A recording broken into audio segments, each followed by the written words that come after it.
چلیے جی، السلام علیکم ورحمۃ اللہ وبرکاتہ۔ شروع کرتے ہیں۔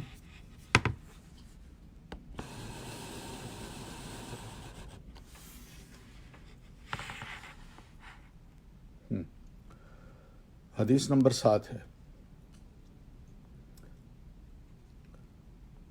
درود شریف پڑھ لیجئے۔ اللہم صلی وسلم علی نبینا محمد وعلی آل محمد کما صلیت وسلمت علی نبینا محمد وعلی آل محمد انک حمید مجید۔ وعن ابن عباس رضی اللہ عنہما ان النبی صلی اللہ علیہ وسلم کان یغتسل بفضل میمونۃ اخرجہ مسلم۔ ولاصحاب السنن اغتسل بعض ازواج النبی صلی اللہ علیہ وسلم فی حفنۃ فجاء لیغتسل منها فقالت له انی كنت جنبا فقال ان اللہ لا یجنب وصححہ الترمذی وابن خزیمہ۔ یہ حدیث کا پہلے ذرا معنی سن لیں، ترجمہ سن لیں، اس کے بعد میں ایک دو سوال کروں گا آپ سے۔ سیدنا ابن عباس رضی اللہ تعالیٰ عنہما سے روایت ہے کہ نبی صلی اللہ علیہ وسلم کان یغتسل، نہایا کرتے تھے، بفضل میمونۃ، سیدہ میمونہ رضی اللہ عنہا کے بچے ہوئے پانی سے۔ اخرجہ مسلم، اس حدیث کو امام مسلم رحمۃ اللہ علیہ نے اپنی صحیح مسلم میں بیان کیا ہے یا نیریٹ کیا ہے۔ ولی اصحاب السنن، اور سنن کے مصنفین جو ہیں، یعنی چاروں جو امام ابو داؤد، امام نسائی، امام ترمذی اور امام ابن ماجہ، انہوں نے بھی اس حدیث کو بیان کیا ہے، مگر ان کے الفاظ یہ ہیں کہ اغتسل، غسل کیا، بعض ازواج النبی صلی اللہ علیہ وسلم، نبی صلی اللہ علیہ وسلم میں سے کی ازواج مطہرات میں سے کسی نے، فی حفنۃ، ایک ٹب میں، فجاء، پھر تشریف لائے نبی صلی اللہ علیہ وسلم، لیغتسل منہا، تاکہ آپ بھی نہائیں اسی ٹب سے، اس ٹب میں پانی، اس ٹب کے پانی سے۔ فقالت لہو، تو سیدہ زوج محترمہ نے آپ سے عرض کی، انی کنت جنوبا، اللہ کے رسول میں حالت جنابت میں تھی اور میں نے اس پانی سے غسل کیا ہے، یہ اس کا بچا ہوا پانی ہے۔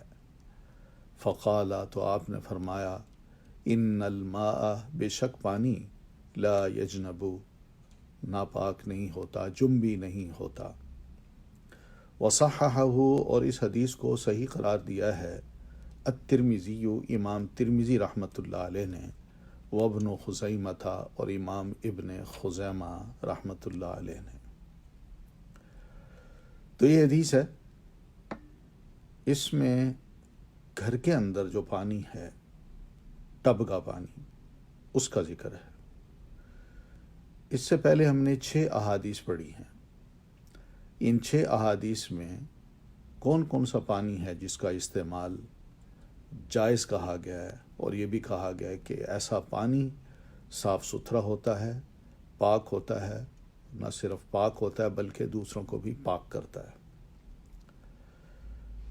جی، کیونکہ ہم نے شروع میں پڑھا تھا باب المیاہ، پانیوں کا باب، تو پانی کی اقسام جو ہے نا، وہ ہم نے اس میں تلاش کرنی ہے، اور ثبوت کے طور پر یہ احادیث پیش کی گئی ہیں کہ مختلف پانی جو تھے وہ اللہ کے رسول صلی اللہ علیہ وسلم سے پوچھے گئے، تو آپ صلی اللہ علیہ وسلم نے اس کے جواب میں کیا کیا فرمایا کہ یہ پانی پاک ہے یا ناپاک ہے۔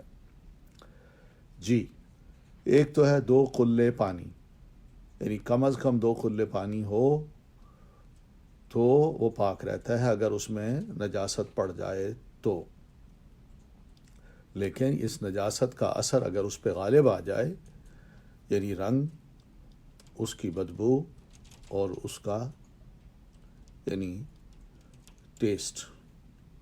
گڈ، بہت اچھے. 2 کلے پانی 227 کلو ہوتا ہے. بہت اچھے جی. اور کون سا پانی؟ چلتا ہوا پانی، ماء الجاری، ٹھیک ہے، وہ بھی ناپاک نہیں ہوتا. جیسے نہر کا پانی ہے، چشمے کا پانی ہے، یا کنواں ہے، اس سے مسلسل پانی لیا جا رہا ہے. بہت اچھے. یہ بھی بہت اچھا ہے. سمندر کا پانی، سمندر کا پانی بھی پاک ہوتا ہے. سب سے پہلی حدیث ہم نے اسی سلسلے کی پڑھی تھی. بہت خوب، بالکل ٹھیک ہے. سمندر کا پانی. اور آج کا جو مسئلہ ہے وہ کون سا ہے؟ سمندر کے پانی سے بالکل وضو کیا جا سکتا ہے. تو آج کا جو مسئلہ ہے وہ کون سا پانی ہے؟ گھر کے اندر بالٹی میں پڑا ہوتا ہے یا ٹب میں پڑا ہوتا ہے، تو اس کا استعمال کرنا ہے. جوہڑ کا پانی بالکل صحیح ہے. جوہڑ کا پانی بھی وہ آپ صلی اللہ علیہ وسلم نے اس کے بارے میں کیا فرمایا کہ یہ کھڑا ہوا پانی ہے.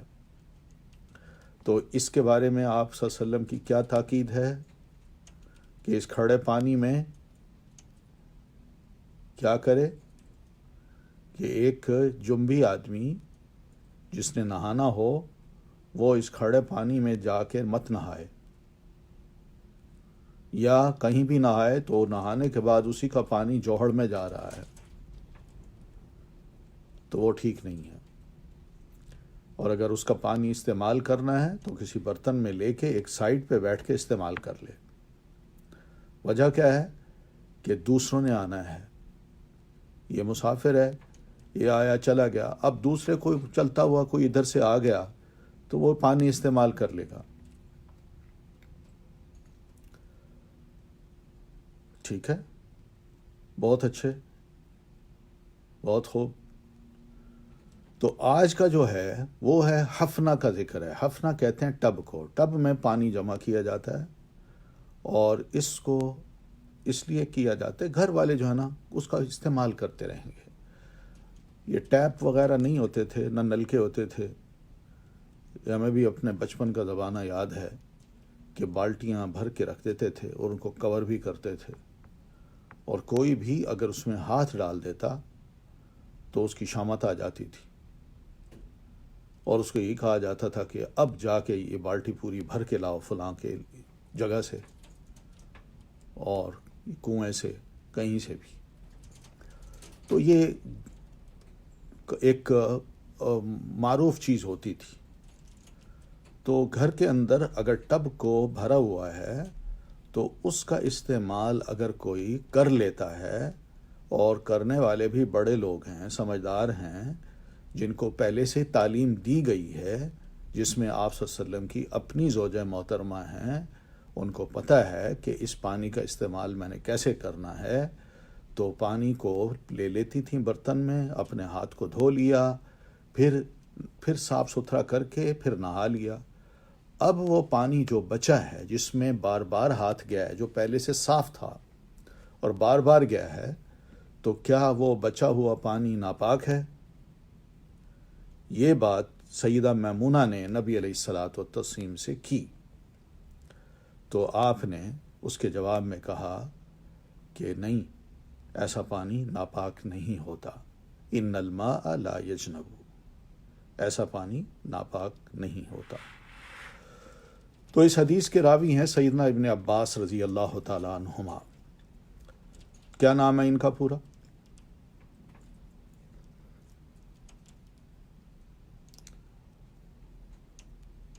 سیدنا ابن عباس رضی اللہ تعالی عنہما کا کیا نام ہے؟ ابن عباس ہے.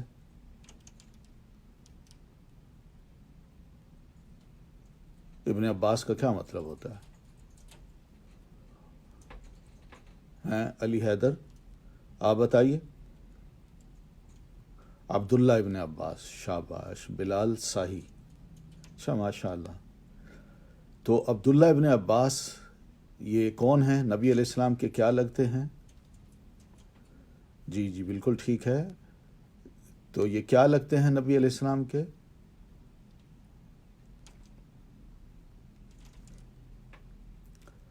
بالکل بہت اچھا ہے. توقیر بہت ہی اچھا جواب ہے. یہ کیا لگتے ہیں نبی علیہ الصلوۃ والتسلیم کے؟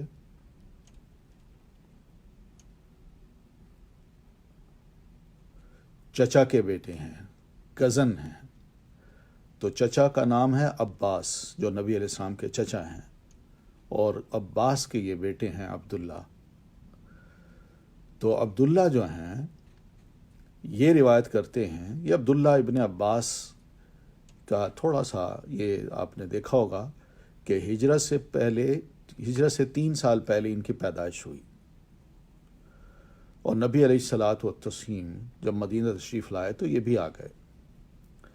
تو آ کے یہ اللہ کے رسول صلی اللہ علیہ وسلم کی خدمت میں بیٹھتے بھی تھے، آپ کے گھر بھی آتے تھے، کیونکہ آپ کی پھپھی جو تھی، یعنی سیدنا عبداللہ کی جو پھپھی تھیں، وہ نبی علیہ الصلوۃ والتسلیم کی زوجہ محترمہ تھی. تو پھپھی کے پاس بھی اکثر آتے جاتے تھے اور سیکھتے بھی تھے. تو نبی علیہ الصلوۃ والتسلیم نے ان کے لیے بڑی اچھی دعا بھی کی. ابھی یہ بچے ہی تھے، اور دعا یہی کی کہ اللہم فقہہ فی الدین وعلمہ التأویل، اللہ اس کو دین کی سمجھ عطا فرما، اور اس کو قرآن مجید کا جو معنی و مفہوم ہے وہ اچھی طرح سکھا دے. تو رسول اللہ صلی اللہ علیہ وسلم کی یہ دعا ان کے حق میں قبول ہوئی، اور انہوں نے واقعی بڑی ہمت کر کے، حالات جیسے بھی تھے، ہمت کر کے علم کو سیکھا، قرآن مجید کی کا معنی و مفہوم سیکھا، اور عربی زبان کی وجہ سے اس کی گہرائی میں جا کے بڑے اچھے معنی بھی نکال لیتے تھے. اس لیے سیدنا عبداللہ ابن عباس رضی اللہ تعالیٰ عنہما کی جو تفسیر ہے وہ بڑی زبردست تفسیر ہوتی ہے، بشرطے کہ وہ صحیح روایت سے ہو. پھر اس کے بعد دین کا معنی و مفہوم جو ہے وہ سمجھنا، جس کو تفقہ فی الدین کہا ہے، وہ بھی الحمدللہ ان کے پاس خاصا علم تھا، خاصا علم تھا. لوگ ان سے بڑا مستفید ہوتے تھے. حرم پاک میں بیٹھ کے یہ درس قرآن بھی دیا کرتے تھے، درس حدیث بھی دیا کرتے تھے. تو آخری عمر میں یہ طائف چلے گئے، اور طائف میں ہی ان کا انتقال ہوا سن 68 میں. اور یہ اس لیے گئے تھے کہ وہاں ان کی ذرا نظر کمزور ہو گئی، اور بالآخر ان کی نظر ختم بھی ہو گئی، نابینا ہو گئے تھے. پھر اس کے بعد سیدہ میمونہ کا نام آتا ہے. میمونہ یہ جو ہے نا نبی علیہ الصلوۃ والتسلیم کی کزن تھی. میمونہ بنت حارث ان کا نام ہے. نبی علیہ الصلوۃ والتسلیم نے ان سے شادی کی، اور شادی کب کی؟ جب تقریباً ہجرت کے بعد آپ یعنی 7 سال گزار چکے تھے، یعنی 7ویں ہجری کو آپ نے ان سے شادی کی، اور 4 سال تقریباً 3.5 سال یہ آپ کے ساتھ رہی ہیں. پھر اللہ کے رسول صلی اللہ علیہ وسلم فوت ہو گئے، اور اللہ تعالیٰ نے پھر ان کو جو زندگی دی، اس زندگی میں انہوں نے پھر نبی علیہ السلام کے علم کو خوب پھیلایا. تو اس طرح سن 61 میں ان کی وفات ہوئی. ٹھیک. اب یہ ہے کہ اخرجہ مسلم، اس حدیث کو امام مسلم رحمۃ اللہ علیہ نے روایت کیا ہے. تو امام مسلم رحمۃ اللہ علیہ کی یہ روایت جو ہے نا، وہ اگر صحیح مسلم میں جائیں تو پتہ یہ چلتا ہے کہ امام مسلم اس حدیث کو عمرو بن دینار رضی اللہ رحمۃ اللہ علیہ، ایک بہت بڑے محدث ہیں، فقیہ ہیں، اور اپنے وقت کے بڑے مشہور اور معروف راوی بھی ہیں. تو یہ کہتے ہیں کہ انہوں نے ابو الشعثاء سے، یہ بھی ایک راوی ہیں، ان سے خود سنا، جنہوں نے یہ کہا کہ میں نے سیدنا ابن عباس رضی اللہ تعالیٰ عنہما سے یہ حدیث سنی، اور انہوں نے مجھے بتایا کہ ان النبی صلی اللہ علیہ وسلم کان یغتسل بفضل میمونہ، کہ سیدہ میمونہ کے بچے ہوئے پانی سے نبی علیہ الصلوۃ والتسلیم نے غسل کیا. تو اس طرح یہ ایک روایت ہے جو کہ آئی ہے۔ اسی طرح صحیح بخاری اور صحیح مسلم دونوں میں یہ روایت اس لفظ سے ہے کہ ان النبی صلی اللہ علیہ وسلم و میمونۃ کانا یغتسلان من اناء واحد، کہ دونوں ایک ہی برتن سے نہایا کرتے تھے۔ یہ دونوں کا نہانا جو ہے نا، یہ بھی ثابت ہے۔ اور اس کے بارے میں مزید ایک روایت یہ بھی ہے کہ جس میں ہلکا پھلکا یہ بھی ہوتا تھا کہ میں پانی لوں گی، میں پانی لوں گی، میں پانی لوں گا، تو یعنی اس طرح آپ صلی اللہ علیہ وسلم یعنی وہ ایک ہی برتن سے جب نہاتے تو آپ صلی اللہ علیہ وسلم کا اس طرح نہانا بھی ثابت ہے۔ یہ بھی اس کا معنی کیا جا سکتا ہے کہ پہلے نہا لیتی تھیں اور پھر بچے ہوئے پانی سے، اسی بچے ہوئے پانی سے ایک ہی برتن سے نبی علیہ السلام نہا لیا کرتے تھے۔ تو بہرحال ان دونوں احادیث کو یا ساری روایات کو دیکھیں تو شیخین کی روایت جو کہ متفق علیہ ہے، وہ روایت وہی معنی دے رہی ہے جو اس حدیث میں ہم نے پڑھا ہے۔ تو نبی علیہ الصلاۃ والتسلیم کی یہ روایت خدا نخواستہ کوئی ایسی نہیں ہے کہ جس میں آپس میں ہم کلیش یا تعارض کو تلاش کرتے پھریں کہ یہ احادیث تو ایسی ہیں کہ جن میں تعارض ہے، کس کی سمجھیں اور کس کی نہ سمجھیں۔ بات یہ نہیں ہوتی، بات یہ ہوتی ہے کہ ذرا تھوڑا سا انسان اپنی عقل پہ تھوڑا سا زور دے دے تو بات کا حل ہو جاتا ہے۔ اس کو آپ یوں سمجھیے کہ جیسے حضرت آدم علیہ الصلاۃ والتسلیم کی پیدائش کا ذکر قرآن مجید میں بہت سی جگہوں پہ آیا ہے، تو اگر ان تمام آیات کو ہم جمع کریں تو پتہ چلتا ہے کہ یہاں تو بڑا تعارض ہے۔ وہ تعارض کیا ہے؟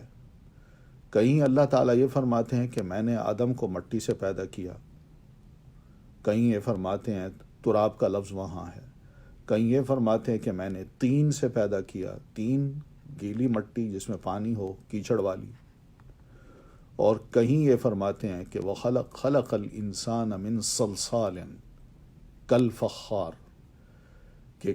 کہ پکی ہوئی مٹی جس کو ذرا یوں یوں کیا جائے تو اس کے اندر سے آواز، کھٹکھٹایا جائے تو اس کے اندر سے آواز آتی ہے، تو اس کو صلصال کہہ دیتے ہیں۔ تو اگر ان تینوں لفظوں کو پڑھیں، تراب، تین اور صلصال، تو ہم تو کہیں گے بھئی اس میں تو کلیش ہے۔ تو کیا قرآن مجید کی آیات میں کنٹراڈکشن دیکھ کے ہم اعتراض شروع کر دیں؟ نبی علیہ الصلاۃ والتسلیم کی یہ جو صحابہ یا صحابیات یا امہات المومنین روایت کرتی ہیں، تو اس کا یہ مطلب نہیں ہوتا کہ ہم بس اس میں یہ تلاش کرتے رہیں کہ یہاں تو کنٹراڈکشن ہے لہذا اس کو کیسے ہم تسلیم کریں۔ ایسا مسئلہ نہیں ہے۔ آپ بھی ایک کام کو اگر 2-3 دفعہ کریں، ایک کام کو، تو اس میں بھی کنٹراڈکشن لوگ تلاش کر لیں گے، مگر کام ایک ہوتا ہے۔ تو اس طرح کی سوچ نہیں ہونی چاہیے۔ جس طرح ہم قرآن مجید کے اس تعارض کو دور کرنے کے لیے تھوڑی سی عقل کا استعمال کرتے ہیں، وینی اسی طرح حدیث رسول کو سمجھنے کے لیے بھی تھوڑی سی عقل کا استعمال یوں کریں کہ جتنی روایات ہیں ان کو اکٹھا کر لیں، معنی واضح ہو جائے گا بس۔ اب اس کا معنی یہی ہے کہ یہ سٹیپس ہیں کہ مٹی، پہلے مٹی لی، پانی ملایا تو وہ تین بن گئی، تین ملایا جب پک گئی تو وہ کھنکتی مٹی بن گئی، بس فیزز ہیں۔ تو اس میں کوئی کلیش نظر نہیں آتا۔ دین کو اس طرح سمجھنا چاہیے۔ تو یہ سمجھ جو ہے یہ پیدا ہو تو دین سمجھ آتا ہے۔ بصورت دیگر بڑی مشکل ہو جاتی ہے کہ انسان دین کو کیا کہے، اور وہی کہتے ہیں جی اختلاف ہے، کوئی اختلاف نہیں ہوتا اس میں۔ تو خیر ہم آتے ہیں اب اس طرف کہ یہ حدیث ہے، اور پھر ولی اصحاب السنن، اور جو اصحاب السنن ہیں انہوں نے بھی اس حدیث کو روایت کی ہے انہی الفاظ کے ساتھ کہ اغتسل بعض ازواج النبی صلی اللہ علیہ وسلم فی حفنۃ۔ اس میں بھی دیکھیں یہاں پر یہ یعنی حفنہ کا ذکر ہے، اور یعنی ٹب کا ذکر ہے، اور پھر یہ بھی ہے کہ آدمی کا جھوٹا جو ہے وہ عورت استعمال کر سکتی ہے اور عورت کا جھوٹا مرد استعمال کر سکتا ہے۔ کل ہم نے جو حدیث پڑھی تھی اس میں تو منع کیا تھا، اور آج جو حدیث پڑھ رہے ہیں اس میں پتہ چل رہا ہے کہ اللہ کے رسول صلی اللہ علیہ وسلم نے اس کا استعمال کیا ہے، یعنی عورت کا جھوٹا پانی، استعمال شدہ پانی آپ صلی اللہ علیہ وسلم نے استعمال کیا ہے۔ تو وہ حدیث جو تھی وہ سنن ابی داود کی اور سنن نسائی کی تھی، ٹھیک ہے، اس کی سند صحیح ہے۔ اور یہ حدیث جو ہے یہ امام مسلم نے بھی روایت کی ہے اور شیخین کی بھی روایت ہے، جو میں آپ کو ابھی سنا چکا ہوں، صحیح بخاری اور صحیح مسلم کی، کہ اس میں یہ ہے کہ نبی صلی اللہ علیہ وسلم اور سیدہ میمونہ یہ کانا یغتسلان من اناء واحد، کہ وہ ایک ہی برتن سے نہایا کرتے تھے، یعنی ایک نے استعمال کر لیا جو بچا پانی، دوسرے نے آ کے اس کا استعمال کر لیا، تو برتن ایک ہے تو جھوٹا ہے، ایک دوسرے کا استعمال شدہ ہے تو وہ پانی استعمال ہو رہا ہے۔ تو اس میں بھی کوئی کلیش نہ سمجھا جائے کہ دو معنی اس کے کر سکتے ہیں۔ پہلی حدیث جو ہے سنن نسائی کی، جس میں یہ ہے کہ آپ نے منع فرمایا، اور یہاں ہے کہ آپ خود کر رہے ہیں، تو اس کے دو معنی کیے جا سکتے ہیں۔ ایک معنی یہ کیا جا سکتا ہے کہ پہلی جو بات تھی وہ اس وقت تو اجازت تھی شروع میں، لیکن جب آپ نے خود اس کا استعمال کیا ہے تو پہلی بات کو منسوخ سمجھا جائے، یا تو یہ معنی کیا جائے کہ اس وقت منع کیا، لیکن جب شعور آ گیا کہ پانی کا استعمال کیسے کرنا ہے، اور گھر میں یہ شعور تھا، آپ کے گھر میں یہ سمجھ تھی کہ ٹب ہے اس میں ڈائریکٹ ہاتھ نہیں ڈالنا، بلکہ اس سے کسی برتن سے پانی لے کے پہلے ہاتھوں کو صاف کرنا ہے، اور پھر اس کے بعد بے شک پانی اس برتن میں چلا جائے، ٹب میں چلا جائے، اور بندہ استعمال کرتا رہے۔ تو یہ شعور جب آ گیا تو آپ نے استعمال کی اجازت تھی اور خود بھی استعمال کیا۔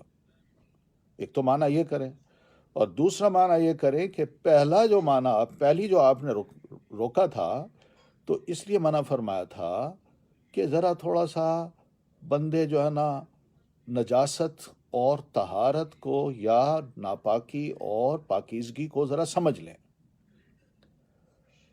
تو اس نہی کو نہی تنزیہی کہتے ہیں، کہ جتنا بچ سکتے ہیں بچیں، ایک بندہ استعمال کرے، اور وہ بچا ہوا پانی جو ہے نا اس میں کہیں ایسا نہ ہو کہ بعد میں لوگوں کو ڈاؤٹ ہوتا رہے پتہ نہیں میں پاک ہوا ہوں میں کہ نہیں ہو، تو پانی ناپاک تھا، تو بجائے اس کے کہ بار بار وہ سوال کرتے رہیں یا اپنا بار بار غسل کرتے رہیں، پانی کا ضیاع کرتے رہیں، وقت کا ضیاع کرتے رہیں، تو نبی علیہ السلام نے ابتدا میں آپ نے یوں منع فرما دیا، لیکن جب شعور آ گیا، سمجھ آ گئی، تو اس کے بعد آپ نے خود بھی کیا، اور زوجہ محترمہ نے جب آپ سے کہا تو آپ سمجھتے تھے کہ میری وائف نے یہ جو کام کیا ہے سوچ سمجھ کے کیا ہے، تو اس لیے میں اس کو کیوں نہ کہوں کہ پانی ناپاک نہیں ہوتا،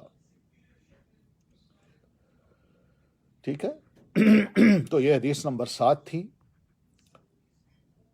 جو آج ہم پڑھ رہے ہیں۔ تو اس حدیث سے پتہ یہ چلتا ہے پہلا مسئلہ یہ پتہ چلتا ہے کہ آدمی عورت کے جھوٹے پانی کا استعمال کر سکتا ہے، ٹھیک ہے، اور دوسرا یہ پتہ چلتا ہے کہ عورت کے لیے بھی جائز ہے کہ وہ مرد کے جھوٹے پانی کا استعمال کر لے، ٹھیک ہے، لیکن یہاں شک ہو نا کہ بچہ ہے، ناسمجھ ہے، آیا ہے ایسے ہاتھ ڈال دیے ہیں، یا بچی ہے ناسمجھ ہے اس نے ہاتھ ڈال دیا، تو وہ ناسمجھی کی وجہ سے جو شک پیدا ہوتا ہے تو اس سے بہتر ہے کہ اس پانی کا استعمال پھر نہ کیا جائے، ٹھیک ہے۔ چلیے کوئی سوال ہو تو کر لیں، نہیں تو 8ویں حدیث ہم پڑھتے ہیں۔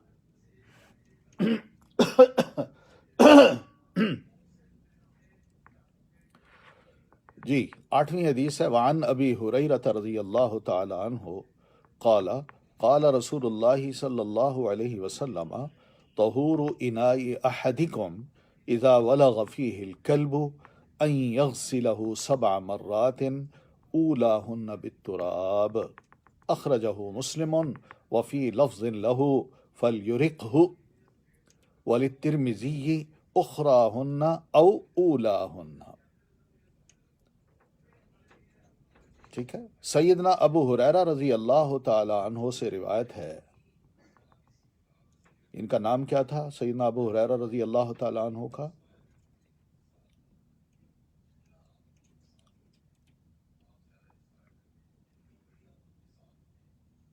جی کوئی بتا سکتا ہے؟ سیدنا ابو ہریرہ رضی اللہ تعالی عنہ کا نام کیا تھا، اصل نام کیا تھا؟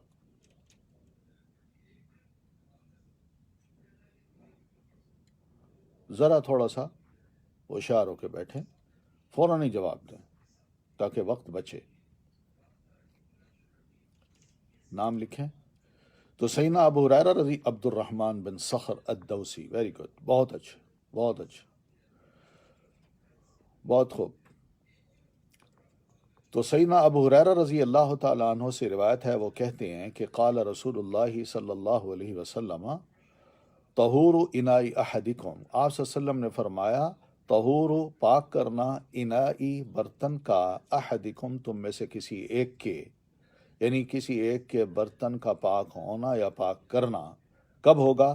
اذا ولغ فیہ الکلب، جب منہ مار جائے، زبان مار جائے، لکھ جائے، فیہ الکلب اس برتن میں کتا، کوئی بھی کتا ہو، تو وہ اگر کسی کے برتن میں زبان مار کے شے کو زبان سے لکھ کر گیا ہے تو اب وہ برتن ناپاک ہو گیا.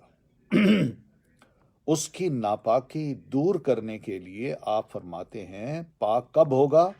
ان یغسلہ، کہ وہ اس برتن کو دھوئے، 7 مرات، 7 بار، اولاہن، سب سے پہلی دفعہ جب اس کو دھوئے گا تو وہ دھوئے بالترابی، مٹی کے ساتھ، یعنی مٹی سے اس کو خوب مانجھے ابتدا میں ہی، اور پھر اس کے بعد 6 بار اس کو کھنگال لے، دھو لے. تو یہ حدیث ہے، اخرجہ مسلم، اس حدیث کو امام مسلم رحمۃ اللہ علیہ نے روایت کیا ہے. وفی لفظ لہ، اور امام مسلم کے یہ الفاظ بھی ہیں کیا؟ فلیرقہ، کہ اس کے اندر جو کچھ بھی ہے، کھانے کی چیز، پینے کی چیز، اس سب کو گرا دے. یرقہ کا مطلب یہ ہے اس سب کو بہا دے، گرا دے، یعنی برتن میں نہ رکھے، اس کو استعمال کے لیے نہ رکھے، اس کا کھانا پینا خراب، حرام ہو گیا، وہ ناپاک ہو گیا. اب برتن بھی ناپاک ہے، اس کو بھی دھونا ہے.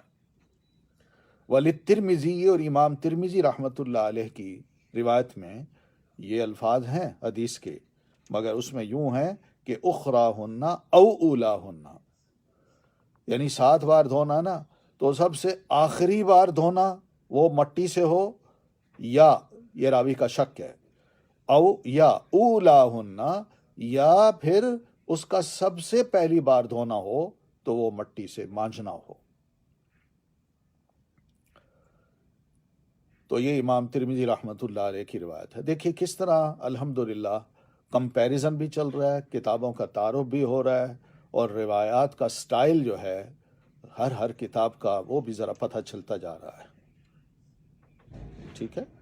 اب لفظ ہے شروع میں، دیکھیے طہور انائی احدکم، طہور کا جو لفظ ہے یہ طا کی زبر کے ساتھ بھی پڑھا جا سکتا ہے اور طا کی پیش کے ساتھ بھی پڑھا جا سکتا ہے، یعنی طہور بھی کہہ سکتے ہیں، طہور بھی کہہ سکتے ہیں.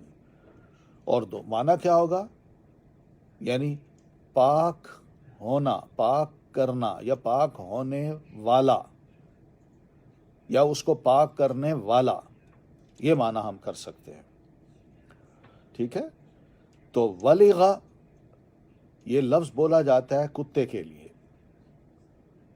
کتا لک کرتا ہے، یعنی وہ کیسے کرتا ہے؟ اپنی زبان کو پانی میں ڈالتا ہے یا کھانے پینے کی چیز میں وہ ڈالتا ہے، جو بھی بہنے والی چیز ہو تو اپنی زبان کو وہ حرکت دیتا ہے اور اس سے لک کرتا ہے اور پیتا جاتا ہے. یعنی گائے کی طرح نہیں پیتا، بکری کی طرح نہیں پیتا. ٹھیک ہے. بس صرف زبان مار دے، پیے یا نہ پیے، تو اس کو کہتے ہیں ولغا. اور اگر وہ تھوڑا سا فرق ہے، اگر وہ کھانے والی چیز پہ زبان ایسے مار دے تو اس کے لیے لعقہ کے لفظ ہیں. لعقہ، لام عین اور قاف، لعقہ. تو ولغا اور لعقہ یہ دو لفظ ہیں، ذرا اس کے فرق کو سمجھ لیجئے. ولغا یعنی کتا جب کسی لیکوڈ چیز میں پانی زبان ڈالے تو، اور اگر وہ کھانے کی چیز کوئی جامد چیز ہو اس پہ اپنی زبان مارے تو اس کو لعقہ کہہ دیتے ہیں. لعقہ. تو ایک تو فرق یہ ہے. پھر اس کے بعد انائی احدکم کے الفاظ ہیں، تم میں سے کسی کے برتن میں. تو یہ جو تم میں سے آپ نے جو فرمایا ہے، ہوتا تو یہ کہ کسی کا ہی برتن ہوتا ہے نا، وہ کوئی ایسے تو نہیں نا برتن پڑا ہوا ہے اس میں کوئی شے رکھی ہوئی ہے کھانے کی یا پینے کی، اور کتا آتا ہے چلا جاتا ہے. آخر ظاہر ہے کھانا پینا وہ جمع کیا ہوا ہے اس میں. تو اس وجہ سے اب اس کی نجاست کا یا طہارت کا حکم جو ہے نا وہ نبی علیہ الصلاۃ والتسلیم ارشاد فرما رہے ہیں. ٹھیک ہے. تو پھر فرمایا فلیرقہ، کہ اس کو وہ بہا دے. یہ حدیث کے الفاظ ہیں. تو مراد یہ ہے کہ اس پانی کو وہ بہا دے.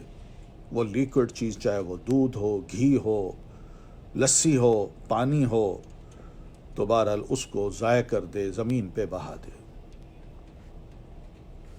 تو یہ بڑی سخت تاکید ہے آپ صلی اللہ علیہ وسلم کی. تو اس سے پتہ چلتا ہے کہ کتا، اس کا لعاب جو ہے وہ ناپاک ہے. اور بعض اوقات ایسا بھی ہوتا ہے کہ اس کتے کو ہم خود کبھی کبھی ایسا دیکھتے ہیں کہ یہ چاٹ رہا ہوتا ہے لوگوں کو، ان کے کپڑوں کو، ان کے پاؤں کو، ان کے ہاتھوں کو. یہ سب نجاست ہے، گندی چیز ہے. تو آپ صلی اللہ علیہ وسلم نے جہاں پانی کو کہا ہے تو بندے کو چاٹنا، آپ سوچیں کہ اس میں بھی کیا کچھ ہو سکتا ہے. پھر اس میں ایک بات یہ ہے کہ آپ نے کیوں منع کیا ہے. آج کل کی میڈیکل جو ہے وہ سائنس یہ بتاتی ہے کہ کتا جو ہی اپنی زبان کو پانی میں ڈالتا ہے تو اس کا لعاب جو ہے وہ فوراً نکلتا ہے اور پانی میں شامل ہوتا ہے، اور پانی کے ساتھ وہ لعاب شامل نہیں ہوتا بلکہ کناروں پہ جا کے وہ لگ جاتا ہے. اور اس میں ایسا زبردست بیکٹیریا ہوتا ہے کہ جس کو تجربہ کر کے یہ دیکھا گیا ہے کہ 2 دفعہ 3 دفعہ اس کو دھویا جائے، 4 دفعہ دھویا جائے، اچھی طرح دھویا جائے، وہ چمٹا رہتا ہے برتن کے کنارے پہ. اور جب تک اس کو مٹی یا ریت سے اچھی طرح مانجھا نہ جائے وہ اترتا ہی نہیں. ورنہ اس کا استعمال بڑا خطرناک ہے. وہ بیکٹیریا جو ہے نا وہ پانی میں شامل ہو کے پیٹ میں جاتا ہے، اور پیٹ میں جو تکلیفیں اس کی ہوتی ہیں، اس سے ہوتی ہیں، اس کا ہم اندازہ نہیں کر سکتے. بہت سے لوگ ہیں جو کتے کو اس قدر آسانی کے ساتھ یعنی لیتے ہیں، اس کے جھوٹے کو یا اس کے جھولی میں بٹھانا، اور اس کے جھوٹے کا یعنی جس طرح بھی ہے پرواہ نہ کرنا، ہاتھ سے ملنا، پھر اس کے بعد کھانے میں انگلیاں ڈال کے کھانا. بہت سے لوگ ہیں جو اچھا کھانا کھانے کے باوجود بھی پیٹ کی بیماریوں کا وہ شکار ہیں، اور عجیب و غریب بیماریاں ہیں جس کو لوگ نہیں سمجھ پا رہے. تو بہرحال نبی علیہ الصلاۃ والتسلیم کا یہ فرمان جو ہے 7 بار دھونا، آج کی میڈیکل یہی کہتی ہے کہ واقعی اس کو دھونا 7 بار دھونے سے اور آخری بار مٹی کے ساتھ مانجنے سے تب جا کے یہ اچھی طرح صاف ہوتا ہے، ورنہ نہیں ہوتا. ٹھیک ہے. تو بہرحال تو اولاہن اور اخراہن، تو یہ بھی الفاظ ہیں حدیث کے، مگر ہم نے یہاں یہ دیکھنا ہے کہ جو صحیح مسلم ہے اس کے جو الفاظ ہیں، یا صحیح بخاری جو ہے اس کے جو الفاظ ہیں وہ اولاہن کے ہیں. تو ہم ترجیح اسی کو ہی دیں گے کہ سب سے پہلے مٹی سے مانجنا ہے، اور پھر اس کے بعد 6 بار اس کو پانی سے اچھی طرح صاف کرنا ہے. تو یہ حدیث ہے. اب یہاں بھی پانی کا مسئلہ آیا ہے، لیکن ساتھ ساتھ کتے کا بھی مسئلہ آ گیا. کتے جو ہے نا، ان کے بارے میں ہم یہ بات جان لیں کہ ایک کتا ہوتا ہے جو گارڈ ہوتا ہے، جو فصل کی حفاظت کے لیے رکھا جاتا ہے، یا گھر کی چار دیواری کے باہر اس کو رکھا جاتا ہے کہ وہ ہمارا دھیان کرے. کوئی اجنبی آ جائے تو وہ ذرا بھونک کے بتا دیتا ہے، یا کوئی بلا آ رہی ہے تو بھونک کے بتا دیتا ہے کہ یہ کچھ ہے. ایک تو یہ ہے. تو یہ گارڈ کتا جو ہے نا، اس کو ہم نے گھر کے باہر رکھنا ہے. گھر کی چار دیواری جو ہے نا، ایک تو گیٹ لگا ہوا ہے، گیٹ کے بعد ہم اندر آتے ہیں، گاڑی پارک کرتے ہیں، پھر اپنے گھر میں داخل ہوتے ہیں. تو جو گھر میں داخل ہوتے ہیں اس میں کتا نہ آئے، اس کے باہر بے شک وہ رہ سکتا ہے. تو یہ گارڈ کتا ہے. ورنہ وہ گھر میں آتا ہے تو کتا کوئی بھی گھر میں ہو، یہ یاد رکھیں، اس میں رحمت کے فرشتے نہیں آتے. تو گارڈ کتا جو ہے نا، اس کا جھوٹا بھی ناپاک. اور ایک ہوتا ہے شکاری کتا. شکاری کتے کو سکھایا جاتا ہے، اور اچھی طرح سکھا کے جب اس کو شکار کی طرف بھیجتے ہیں تو وہ شکار کو جب پکڑتا ہے تو اب اس کا پکڑنا جو ہے نا، یہ اس موقع پر اس کا لعاب جو بھی اس کو لگا ہے وہ پاک ہے، کیونکہ وہ سدھایا ہوا ہے. لیکن اس کے علاوہ اگر وہ کسی برتن میں پانی ڈالتا ہے تو اس کا یہ مطلب نہیں کہ سدھایا کتا ہے اس کا پانی جھوٹا پاک ہے، یہ مطلب نہیں ہے، وہ ناپاک ہوگا.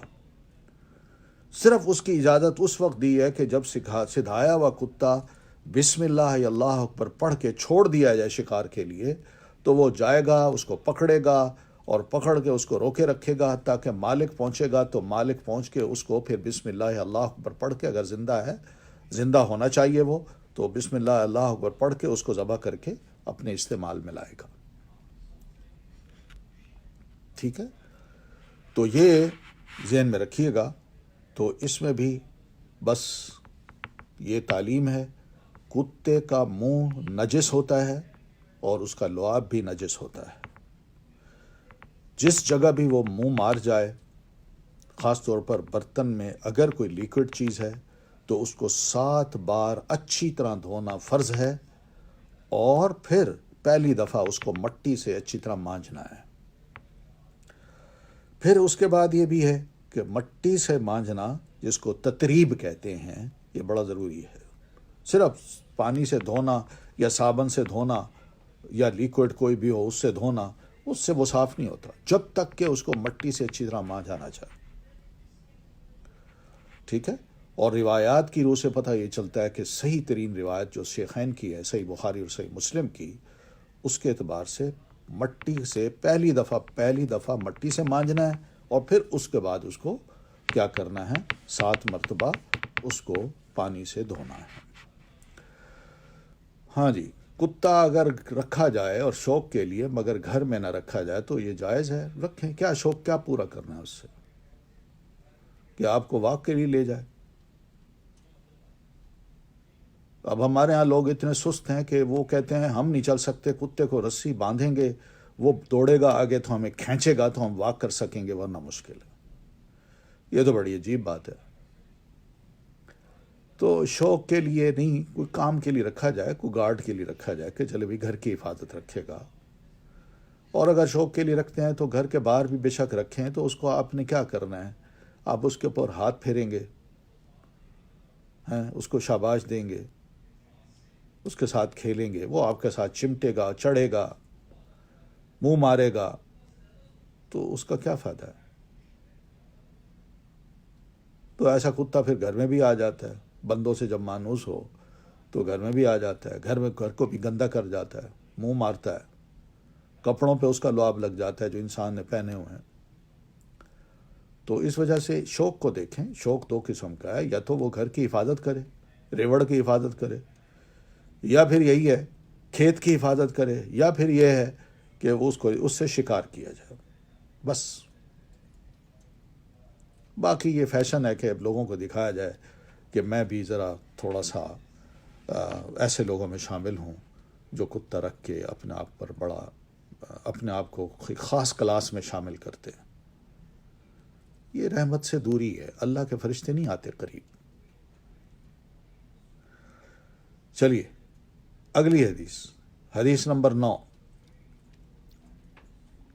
وعن نبی قتادہ رضی اللہ تعالی عنہ ان رسول اللہ صلی اللہ علیہ وسلم قال فی الہرۃ انہا لیست بنجس انما ہی من الطوافین علیکم اخرجہ الاربعۃ وصححہ الترمذی وابن خزیمہ.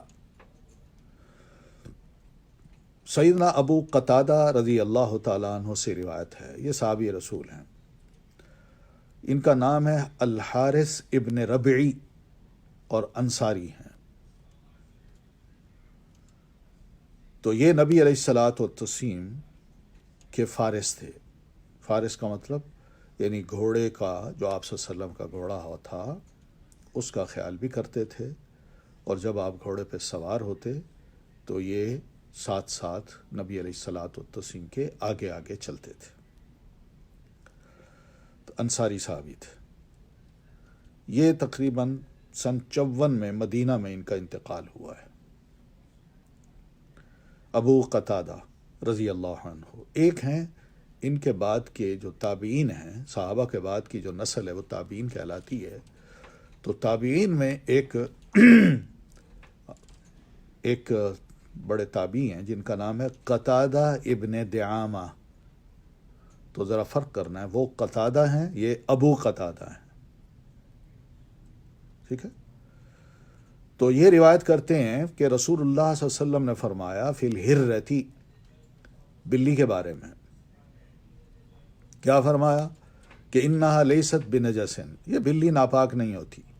انما ہی من الطوافین علیکم، اس لیے کہ یہ تمہارے گھروں میں آتی جاتی ہے.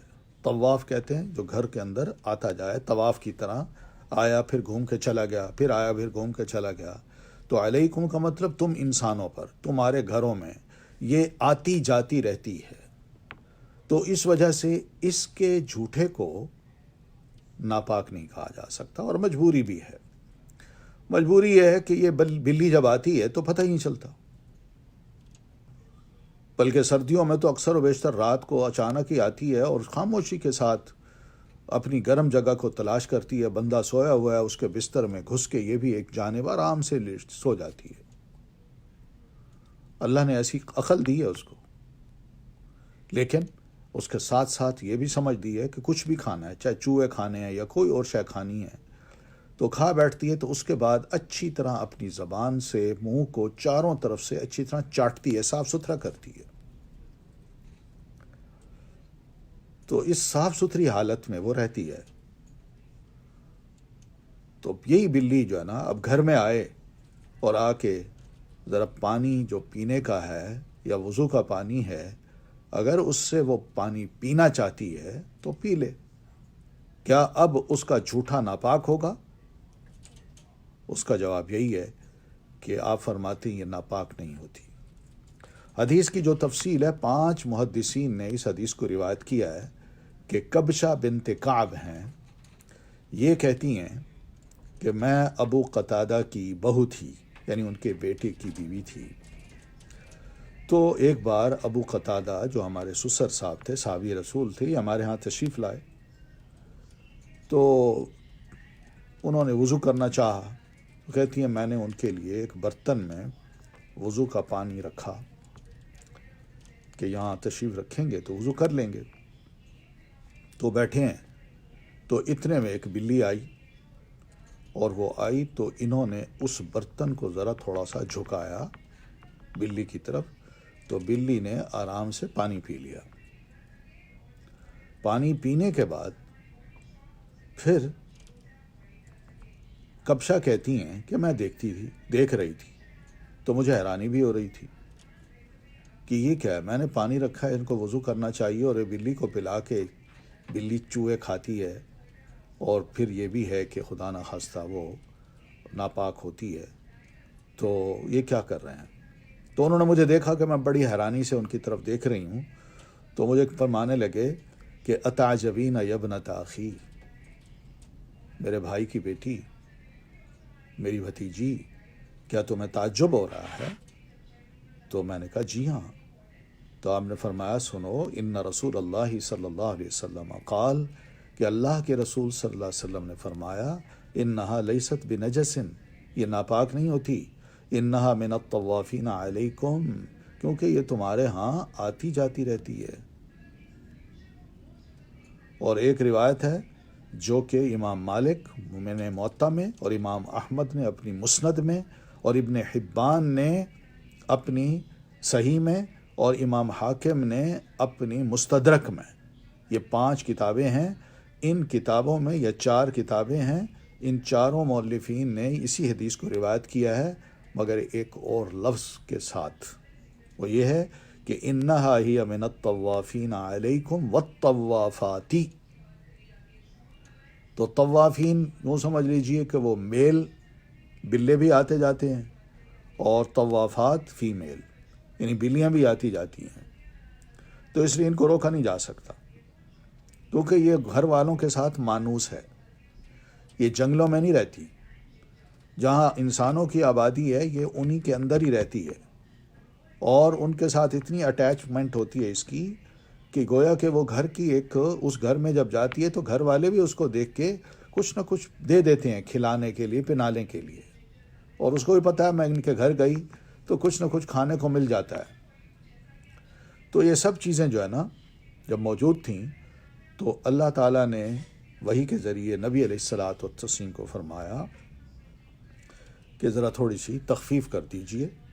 تو اللہ کے رسول صلی اللہ علیہ وسلم نے اللہ کی اجازت سے یہ اپنے مسلمان بندوں کے لیے یا انسانوں کے لیے ذرا تخفیف کر دی، اور وہ تخفیف یہ تھی کہ یہ بلی ناپاک نہیں ہوتی۔ اگر یہ ناپاک ہوتی، اگر یہ فیصلہ ہوتا تو پھر گھروں کے اندر یہ خاموشی سے آتی اور معلوم نہیں کتنی چیزیں ناپاک ہو جاتی، اور ہم بار بار ان چیزوں کو پھینک رہے ہوتے، اور ساتھ ساتھ یہ بھی ہے کہ بلی سے دشمنی ہو جاتی اور بلیوں کو مارنا ہم شروع کر دیتے۔ جیسے کتوں سے نفرت ہوتی ہے اسی طرح بلیوں سے بھی نفرت ہو جاتی۔ تو اس وجہ سے یہ اجازت دی ہے کہ کوئی بات نہیں، یہ آتی ہے، آنے دیجئے، اور اس کی جو ظاہری نجاست اگر نہ ہو اور منہ اس کا صاف ہے، زبان بھی صاف ہے، اکثر ہوتی ہے، کبھی کبھی کوئی ہو سکتا ہے، تو وہ چیز جو ہے نا اگر وہ جھوٹا کر جاتی ہے تو اس سے خدا نخواستہ پانی خراب نہیں ہوتا، وہ ناپاک نہیں ہوتا۔ تو حدیث سے یہ پتہ چلا کہ ایک تو یہ حدیث ہے جس کو اخرجہ الاربعۃ، 4 محدثین نے، سنن کے جو مؤلفین ہیں انہوں نے اس کو روایت کیا ہے، اور امام ترمذی اور امام ابن خزیمہ نے، ابن خزیمہ کی بھی کتاب ہے صحیح ابن خزیمہ چھپی ہوئی ہے، تو اس کتاب میں بھی، اور امام ترمذی نے اپنی سنن میں اس حدیث کو صحیح کہا ہے کہ یہ صحیح حدیث ہے۔ ٹھیک ہے، پھر اس کے بعد اس حدیث سے فائدہ کیا ہوا؟ پہلا فائدہ یہ ہوتا ہے کہ جو غور کریں تو پتہ چلتا ہے کہ بلی کا منہ پاک ہوتا ہے، ایک بات۔ دوسرا یہ ہے کہ اسی طرح اس کا جھوٹا بھی پاک ہے۔ تیسری بات کہ بلی کے ساتھ انسانوں کو نرمی کرنی چاہیے، جیسا کہ انسان اپنے خادم کے ساتھ نرمی کرتا ہے، یہ بھی خادمہ ہیں آپ کی، یعنی گھر میں آ کے یہ چوہے کھا جاتی ہے اور زہریلی چیزوں کو مار ڈالتی ہے، تو یہ بھی بڑی اس کو سمجھا جائے کہ ایک قسم کی خادمہ ہے۔ ٹھیک ہے،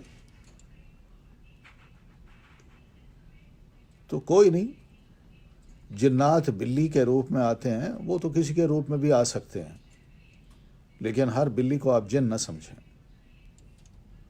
پھر اسی طرح اگر بلی رکھی ہوئی ہے تو کوئی بات نہیں، اچھی بات ہے، بس اس کے ذرا تھوڑا سا یہی دھیان کرنا ہے کہ ہم نے پاکی پلیدی کا بھی خیال کرنا ہے۔ کتا اگر شکار کے دوران شکار میں سے تھوڑا سا کھا جائے تو یہ سدھایا ہوا کتا نہیں ہے، تو اس کو یہی کہا جاتا ہے کہ اس نے پھر اپنے لیے شکار کیا ہے، مالک کے لیے نہیں کیا۔ تو وہ اس کا ہوگا، مالک اس سے کچھ نہیں کھا سکتا، یہ اس کے لیے اب یہ پاک نہیں ہے، یہ حرام ہے۔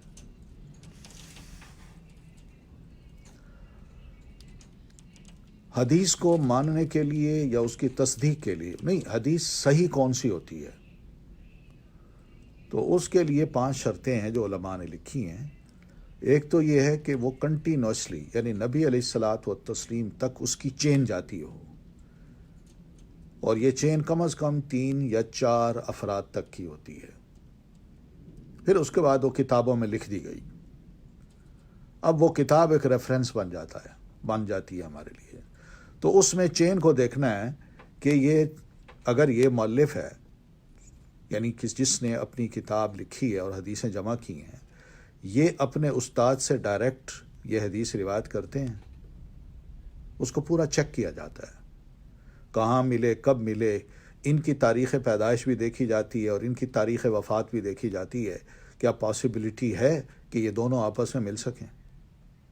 ایسا تو نہیں کہ جس سال یہ فوت ہوئے اس سال یہ پیدا ہوئے اور بعد میں یہ حدیث روایت کریں اور ان کے نام پہ روایت کریں، میں نے ان سے سنا یا انہوں نے روایت کیا۔ تو یہ کنیکشن ہو، اور یہ کنیکشن ان کا پھر اس صحابی سے، صحابی کا اللہ کے رسول صلی اللہ علیہ وسلم سے، یہ ہونا بڑا ضروری ہے۔ اس کو کہتے ہیں اتصال۔ پہلی شرط یہ ہے کہ چین جو ہے نا وہ متصل ہو، کنٹینوسلی، بغیر کسی ڈراپ کے اللہ کے رسول صلی اللہ علیہ وسلم تک جا رہی ہو، یا جس کے حوالے سے، صحابی کے نام سے بھی اگر روایت کی جا رہی ہے تو صحابی تک وہ چین جاتی ہو، یا پھر اسی طرح نیچے چلے آئیں، کوئی بڑے سے بڑا امام ہے، اگر ان کے نام سے کوئی بات بیان کی جاتی ہے تو اس کی چین بھی امام تک جاتی ہو، بس یہ ضروری ہے، تب جا کے وہ قول ہو یا کوئی خبر ہو یا پھر اسی طرح نبی علیہ الصلوۃ والسلام کے نام سے کوئی حدیث ہو تو وہ متصل کہلائے گی۔ ٹھیک ہے؟ پھر دوسری شرط یہ ہے کہ اس کا ایک ایک راوی وہ کیا ہو، عادل ہو۔ عادل کا مطلب یہ ہے کہ وہ ایسا انصاف کر رہا ہو اس حدیث سے کہ اس کا جھکاؤ کسی فرقہ واریت یا کسی گروہ اس کی طرف نہ ہو۔ اس کا انصاف اس حدیث سے یہ ہو کہ جو حدیث کہہ رہی ہے اس پر وہ خود بھی پہلے عمل کرتا ہو۔ اس کا انصاف اس حدیث سے یہ بھی ہے کہ حدیث کی تعلیم کے جو وہ اثرات ہیں وہ اس کی ذات پہ نظر بھی آئیں۔ اس کا انصاف یہ بھی ہے کہ جیسے اس نے حدیث سنی اسی طرح اس نے اس میں بغیر کسی تبدیلی کے اس حدیث کو آگے نریٹ کیا یا لکھا ہے۔ اس کا انصاف یہ بھی ہے کہ وہ جب حدیث کو روایت کرے تو روایت کرتے وقت اس کے دل میں خدا خوفی بھی ہو۔ خدا خوفی سے مراد یہ ہے کہ وہ بڑے بڑے گناہوں کا ارتکاب نہ کرتا ہو، بلکہ معمولی سے گناہ بھی ہے نا، وہ کبھی کبھی اس سے ہو جائیں، لیکن یہ نہ ہو کہ معمولی سا گناہ ہے میں کروں تو کوئی حرج نہیں ہے، نہ نہ نہ، یہ بھی نہ ہو، تو یہ عادل کہلاتے ہیں۔ یہ سارا ایک ایک نیریٹر ایسا ہو، اس کے اندر یہ خوبیاں ہوں۔ پھر تیسری شرط یہ ہے کہ وہ ضابط ہو، ضاد سے ہے، اور با اور تا، ضابط۔ ضبط کہتے ہیں کسی شے کو یعنی کھینچ کے اپنے اندر لے آنا، دماغ میں لے جانا، دل میں بٹھانا، اس کو میموری میں بٹھا دینا، اور وہ کبھی بھی اس میں کوئی فرق نہ آئے۔ مراد یہ ہے کہ میں نے آپ سے کوئی بات سنی، میں نے اس کو اچھی طرح ایک ایک لفظ کو سن لیا، اس کو اچھی طرح ذہن میں بٹھا لیا، تو یہ صحیح ضبط ہے۔ اس میں کبھی میں شک کا اظہار نہ کروں۔ اور دوسری بات یہ بھی ہے کہ جب میں اس کو 2 دن بعد، 4 ہفتے بعد اس کو نریٹ کروں تو میری میموری میں وہ محفوظ ہو، یہ بڑا ضروری ہے۔ میری میموری کمزور نہ ہو۔ اگر کمزور ہے تو پھر یہ صحیح ضبط نہیں ہے، اس لیے کہتے ہیں راوی ضابط ہو، یعنی اس میں ایسی ایکوریسی ہو کہ جو اس نے سنا ہے اس کو ویسے ہی اس نے یاد کر لیا، جو دیکھا ہے کہ اللہ کے رسول صلی اللہ علیہ وسلم اس طرح نماز پڑھتے تھے، اس طرح وضو کرتے تھے، اس کو اچھی طرح ترتیب کو، نماز کی انداز کو، اس میں اطمینان کو، اس میں سکون کو، سب کچھ دیکھ لیا اس نے اور اس کو آگے نیریٹ کیا ہے، تو یہ صحیح ضبط ہوتا ہے۔ انسان اپنی آنکھوں سے دیکھے یا اپنے کانوں سے سنے، تو اس کو جب بیان کرے اپنے لفظوں میں تو بالکل ایسے ہی کرے جیسے اس نے دیکھا یا سنا، تو یہ تو کہتے ہیں ضابط۔ تو ضبط کی پہلی ایک شکل یہ ہے کہ انسان اس کو اپنی میموری میں محفوظ کر لے، اور دوسری ضبط کی شکل ہے کہ وہ جو سنے اس کو لکھ لے ایز اٹ از۔ جب وہ اس کو لکھے تو لکھنے کے بعد یعنی اچھی طرح لکھے، اس میں کوئی تبدیلی نہ ہو، اور سن کے لکھتا ہے انسان، جب لکھتا ہے تو اس کو پتہ ہے کہ یہاں کیا لفظ کہا گیا ہے، تو وہ ترتیب کے ساتھ اس کو لکھ لیتا ہے۔ اب لکھنے کے بعد جو بڑے کمال کی بات ہے اس ضبط میں وہ یہ ہے کہ اگر 2 سال بعد، مہینے بعد، ہفتے بعد اس کو کہا گیا کہ بھئی آپ نے جو یہ حدیث سنی تھی ذرا ہمیں بھی سنا دیجئے، ہمیں بھی بتا دیجئے، آپ فلاں استاد سے یہ حدیث سن چکے ہیں، ہمیں بھی سنا دیں تاکہ ہم آپ کے شاگرد بن جائیں اور ہماری چین جو ہے نا وہ بھی آپ کے استاد کے ساتھ ایک جا ملے، تو وہ اپنی کتاب نکال کے، اپنے لکھے ہوئے کو نکال کے جب پڑھے تو جیسے لکھا تھا وہ ویسے پڑھ سکے۔ یہ بڑا ضروری ہے، صحیح ضبط ہو۔ اور یہ یاد رکھیں، جب یہ پہلا دور تھا تو اس دور میں جب تحریر لکھی جاتی تھی تو اس میں نقطے بھی نہیں ہوتے تھے اور زبر زیر پیش بھی نہیں ہوتی تھی،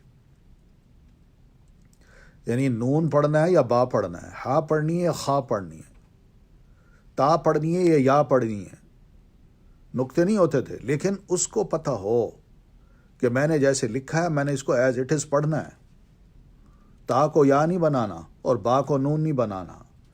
اگر اس نے یہ کام کر دیا تو یہ صحیح ضبط نہیں ہے۔ صحیح ضبط یہی ہے کہ جیسے لکھا تھا، جیسے سنا تھا ویسے ہی لکھا، اور پھر کچھ مدت کے بعد اس کو جب سنایا تو ویسے ہی سنا دیا، اس میں کوئی غلطی نہیں کی۔ یہ معمولی کام نہیں ہے، بڑی محنت طلب چیز ہے، یعنی ایک دفعہ سن کے بس کہا جی مجھے پتہ ہے، ہم تو بڑی آسانی سے کہہ دیتے ہیں، مگر وہ سننے کے بعد اس کو بار بار پڑھتے تھے، بار بار دیکھتے تھے، بار بار یاد کرتے تھے، بار بار ایک دوسرے کو سناتے تھے، تو اس طرح وہ ضبط جو ہے نا وہ جا کے دماغ میں یا لکھا ہوا اچھی طرح یاد ہو جاتا تھا، اور بڑے اعتماد سے پھر اس کو آگے نیریٹ کرتے تھے۔ تو کتنی چیزیں ہو گئیں؟ 3 ہو گئیں، اتصال، عدل ہونا راوی کا، اور ضبط ہونا، ہر راوی کا ضابط ہونا، اور چوتھی چیز یہ ہے کہ اس میں کوئی ہڈن ڈیفیکٹ نہ ہو، علت نہ ہو۔ وہ بھی بہت سی روایات کو جو ایک ہی ٹیکسٹ کی ہیں اس کو جمع کیا جائے تب جا کے پتہ چلتا ہے کہ کہاں پر کوئی چھپا ہوا عیب تھا جو معلوم کر لیا گیا، ورنہ 2 4 یا 8 10 روایات کو یاد کرنے سے وہ پتہ نہیں چلتا۔ تو دیکھیں نا، حدیث کی نیریشن، حدیث ٹیکسٹ ایک ہے، اس کی نیریشن پھیل گئی، میں نے 10 اسٹوڈنٹ کو ایک حدیث روایت کر دی، اگلے 10 نے کیا کیا، وہ اس حدیث کو آگے 10 اسٹوڈنٹ میں، اب دیکھیں وہ کتنی چینز بن گئی۔ تو بات جب چلتی ہے نا وہ کہاں سے کہاں چلی جاتی ہے۔ اب وہاں یہی چیک کیا جاتا ہے کہ کیا اس بندے نے کوئی بات تو ایسی نہیں کی جس میں حدیث میں عیب آ گیا ہو۔ تو وہ ساری نیریشن کو جمع کرنے کے بعد پتہ چلتا ہے کہ فلاں بندہ جو ہے نا اس کی حدیث میں یہ تھوڑا سا عیب آ گیا ہے، وہ یہ تھا کہ نام تھا عمر بن دینار اور اس نے بنا دیا دینار ابن عمر، جبکہ دوسرے جو ہے نا وہ عمر بن دینار روایت کر رہے ہیں۔ تو یہ نام میں بھی الٹ پھیر ہو سکتی ہے اور ٹیکسٹ کے الفاظ میں بھی آگے پیچھے لفظ ہو سکتے ہیں یا بدلے جا سکتے ہیں۔ تو وہ ہڈن ڈیفیکٹ بہت سی روایات کو جمع کرنے کے بعد پتہ چلتا ہے۔ یہاں آپ کو اندازہ ہو جانا چاہیے کہ جب ہم یہ سنتے ہیں نا کہ امام بخاری رحمۃ اللہ علیہ ہوں یا امام مسلم ہوں، ان کو 5 یا 6 لاکھ احادیث یاد تھیں، تو وہ 5 لاکھ احادیث کا یہ مطلب نہیں ہے کہ نبی علیہ السلام کا فرمایا ہوا یا آپ کا کیا ہوا کوئی عمل وہ یاد تھا، وہ تو تھوڑا سا ہوتا تھا۔ یعنی آپ نے جو ارشاد فرمایا آگے 20 صحابہ نے سنا، اس 20 صحابہ نے آگے روایت کر دیا، تو ٹیکسٹ ایک ہے لیکن روایات بہت سی بن گئی۔ ان تمام روایات کو یاد کرنا بڑا ضروری ہوتا ہے محدث کے لیے، تب جا کے اس کو پتہ چلتا ہے کہ ان میں صحیح کون سی ہے اور ضعیف کون سی ہے۔ تو امام بخاری اور امام مسلم ہو یا محدثین ہو، ان کو 5 لاکھ جو احادیث یاد ہوتی تھیں تو وہ ازبر ہوتی تھیں، ان کے اپنی میموری میں محفوظ ہوتی تھیں یا کتاب میں انہوں نے محفوظ کیا ہوتا تھا۔ جب بھی کسی حدیث کے بارے میں ان کو ذرا معمولی سا یہ خیال آتا کہ بھئی یہاں پر کچھ بات ہے، تو وہ ساری چینز کو اکٹھا کر کے ذہن میں لا کے اس کو یاد کر کے پھر اندازہ کرتے تھے کہ بھئی یہاں کون سی حدیث ہے جس میں یہ ہڈن ڈیفیکٹ ہے۔ تو وہ تمام روایات کو جمع کر کے پھر اس کے بعد جس میں علت ہوتی تھی ان احادیث کو بھی ایک طرف، جس میں کنیکشن ڈسکنیکٹ ہو جاتا تھا ان کو بھی ایک طرف، اور جس میں راوی جو ہے نا وہ اگر ویک ہے تو اس کو بھی ایک طرف، اور جو موسٹ اتھینٹک روایت ہوتی تھی جن میں یہ چاروں کنڈیشنز ہوتی تھیں اس کو وہ چن لیا کرتے تھے، اور یہ ہزاروں میں ایک ہوتی تھی۔ اب دیکھیں 5 یا 6 لاکھ احادیث ہوں، ان سے صرف 8 یا 9 ہزار احادیث کا انتخاب کرنا اور اپنی کتاب میں لکھنا۔ صحیح مسلم میں اتنی احادیث ہیں، صحیح بخاری میں بھی اتنی ہیں تقریباً۔ تو آپ سوچیں یہ معمولی کام ہے، معمولی کام ہے۔ 16 سال لگے ہیں اس کتاب کو لکھنے میں امام بخاری رحمۃ اللہ علیہ کو۔ سوچیں کتنی کنٹینوس محنت ہے، اور غلطی سے بچنا ہے، چھانٹنا ہے، اور چھانٹنے کے بعد پھر اپنی کتاب میں اس حدیث کو لکھنا ہے۔ یہ معمولی نہیں ہے۔ تو بہرحال چوتھی پھر 5ویں شرط یہ ہے کہ اس میں کوئی شذوذ نہ ہو۔ شذوذ کا مطلب یہ ہے کہ 2-3 سکالرز ہیں وہ حدیث کو بیان کر لیتے ہیں کہ یہ حدیث کے لفظ ہیں، لیکن انہی کے مقابلے میں ایک اور سکالر ہے وہ اسی حدیث کو بیان کرتا ہے، مگر وہ لفظوں کو ذرا تھوڑا سا ایک آدھ لفظ کو اس نے بدل دیا ہے۔ تو یہ جو بدلنا ہے یہ اب ایک سکالر کا اپنے سے زیادہ 3 سکالر 4 سکالر کی روایت سے اختلاف کرنا، تو اس ایک سکالر کی روایت کو کہتے ہیں یہ شذوذ ہے، اور یہ حدیث شاذ ہے۔ اور جو 3 سکالر ہیں وہ ایک ہی جیسے لفظ بیان کر رہے ہیں تو ان کی روایت کو کہہ دیتے ہیں یہ محفوظ ہے۔ ایک تو یہ معنی کرتے ہیں، دوسرا یہ کرتے ہیں کہ ایک سکالر ہے اس سے بڑا سکالر ہے، تو چھوٹا سکالر حدیث کے الفاظ یہ بیان کرتا ہے اور بڑا سکالر وہ حدیث کے الفاظ ذرا تھوڑے سے اور بیان کرتا ہے۔ تو یہ چھوٹے سکالر کی روایت کو چھوڑ دیں گے، بڑے سکالر کی روایت کو لیں گے، اس لیے کہ بڑے کا اپنا مقام ہے اور چھوٹے کا اپنا مقام ہے، لیکن اس کو یہ نہیں کہیں گے کہ یہ بس ضعیف ہو گیا ہمیشہ کے لیے، ایسا مسئلہ نہیں ہے۔ صرف اس روایت میں کہیں گے بس کہ اس میں شذوذ ہے اس کا۔ ٹھیک ہے، تو یہ ہے صحیح حدیث کی 5 کنڈیشنز، تب جا کے وہ حدیث صحیح قرار پاتی ہے، اور یہی وجہ ہے کہ ان کنڈیشن سے سبھی بھاگتے ہیں۔ جب ان کو پتہ چل گیا نا کہ محدثین نے اس کو کھنگالنا ہے اور ایک ایک کو پڑھنا ہے اور ایک ایک کے حالات کو، اس کے استادوں کو، اس کے سفر کو، اس کے معروف اس کے طریقے کو وہ جاننا ہے، تو پھر پتہ چل جاتا تھا کہ بھئی ان کے قریب نہ بیٹھو، ان سے بھاگو۔ تو یہ حالت ہوتی تھی۔ جی سوال ہے کہ اگر کتا کپڑوں کو چھو لے تو کیا وہ کپڑے ناپاک ہو جاتے ہیں؟ دیکھیں، کتا گیلا نہ ہو، پہلی بات تو یہ ہے، اور اگر اس کا کوئی منہ نہیں، پاؤں نہیں، صرف جسم کا کوئی حصہ کوئی لگ گیا ہے تو وہ گیلا نہیں ہے، وہ خشک ہے اور کپڑے بھی خشک ہیں، تو اس سے وہ کپڑے ناپاک نہیں ہوتے۔ ہاں، اگر وہ گیلا ہے یا اس نے اپنا منہ مارا ہے تو وہ کپڑے ناپاک ہو گئے۔ ٹھیک ہے، تو بہرحال یہ بلی کے مسائل ہم نے پڑھ لیے۔ 10ویں نمبر حدیث پڑھتے ہیں۔ وعن انس بن مالک رضی اللہ تعالی عنہ قال جاء اعرابی فبال في طائفة المسجد فزجره الناس فنهاهم رسول الله صلى الله عليه وسلم فلما قضى بوله امر النبي صلى الله عليه وسلم بذنوب من ماء فأهريق عليه متفق علیہ۔ انس بن مالک یہ بھی صحابی ہیں، انصاری ہیں، بنو نجار کے رہنے والے تھے، نجاری بھی ہیں، اور اوس اور خزرج کے قبائل میں یہ خزرج سے ان کا تعلق تھا۔ نبی علیہ السلام کے خادم ہیں، بڑے مشہور ہیں، خادم و رسول اللہ۔ جب سے نبی علیہ السلام مدینہ تشریف لائے اس وقت سے لے کر آپ کی وفات تک یہ آپ کی خدمت کرتے رہے۔